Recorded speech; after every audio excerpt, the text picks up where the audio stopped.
હળવદ તાલુકાના હરપાલ સાગરમાં અતિરિક્ત પાણી ભરાવાને કારણે આસપાસના ગામોના ખેડૂતોમાં ભારે રોષ જોવા મળી રહ્યો છે। કરસનગઢ, તિધડિયા, પલસાણ, ચુંદરી, ભવાની, સરબંડા ગામોના ખેડૂતોનો આક્ષેપ છે કે નર્મદા કેનાલનું પાણી ડેમમાં છોડાતા અને ઓગાનની સપાટી ઊંચી હોવાથી પાણીનો સમયસર નિકાલ થતો નથી। આ સમસ્યાના કાયમી ઉકેલ માટે ખેડૂતો દ્વારા ઓગાનની સપાટી અંદાજે 2 થી 2.5 ફૂટ ઘટાડવાની તેમજ સ્થળ પર તાત્કાલિક સર્વે કરી યોગ્ય કાર્યવાહી કરવાની માંગ કરવામાં આવી છે।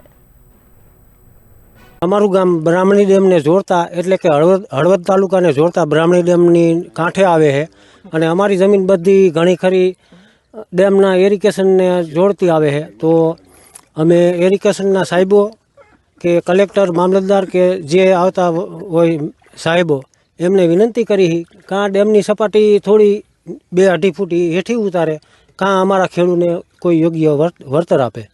બસ એટલી જ અમારી વિનંતી। આ હળવદ તાલુકાનું હરપાલ સાગર ભરાવાથી અમારી વાડીની અંદર 2 થી 2.5 ફૂટ પાણી ચડી જાય છે।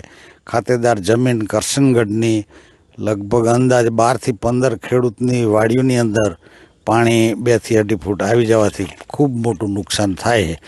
માટે અમારે રજૂઆત એવી છે કે આપણે આ બ્રાહ્મણી નંબર 1 હરપાલ સાગર એનું 1.5 થી 2 ફૂટ જો 2 ફૂટ પટ્ટી ઉતારે ઓગાનની પટ્ટી તો અમારે આ સમસ્યા જરાય થાય નહીં।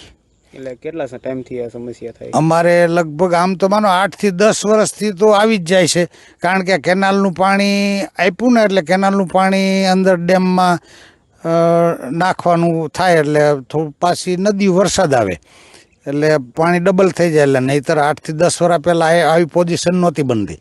આ 8 થી 10 વર્ષ પછી આ પોઝિશન થવા માંડી।